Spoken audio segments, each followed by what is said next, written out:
Remember that story about more than 120 exotic snakes and nearly 1,000 rats seized from an apartment in Queensbury? Well, they're now waiting for a good home. First on 13, I get a hands-on peek at the animals and the challenges they present for their current owners.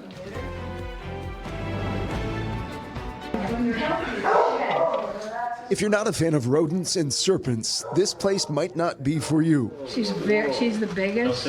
First on 13, we're inside the SPCA of upstate New York, which is now serving as a snake and rat sanctuary.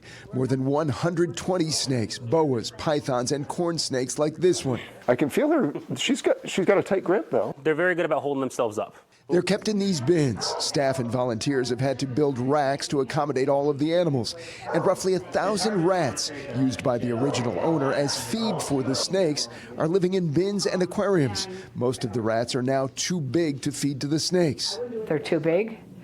There are environments out there that have bigger snakes that could use these rats. All of the animals came from an apartment in Queensbury where a man was raising them to sell them. But the SPCA and police got word that they were being mistreated, and they say these images are evidence of that. Filthy cages, malnourished and dehydrated animals. After they were seized, they realized they had mites and had to be treated by hand. Now, thanks to the work of Teresa here and her son Austin, self-described snake lovers, they've been nursed back to health. The executive director of the SPCA says with the bills piling up for the feed and the care for all of the animals, they need a forever home. If anybody knows anybody who's 100% indestructible as far as a resume and loves animals, snakes definitely, because this is what we're looking for. This isn't a puppy or a kitten. Oh, they're ready to go. They're ready to go. That's it. We need the right place for them, and that's kind of what we're looking for. So if someone sees this, someone who is a reputable, for lack of a better term, animal, reptile, snake lover. We would love to have a conversation, Mark. What would you tell people about the good qualities of snakes? Why would someone be interested in adopting a snake? They're good because unlike a lot of other animals, they're very, very low maintenance.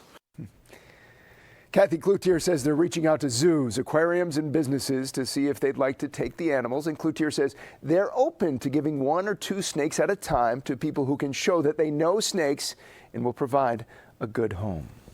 Any takers here? No? No. No takers. But Sorry, no. I do hope they find a home. Do they say what will happen if they're unable to find a place to take? We didn't reach that, but they're hopeful that they will find a place or several places to take them. But in the meantime, these rats, and they are rats, I think we said mice, but they are rats, and they keep, as you might expect, having babies, multiplying. Yeah.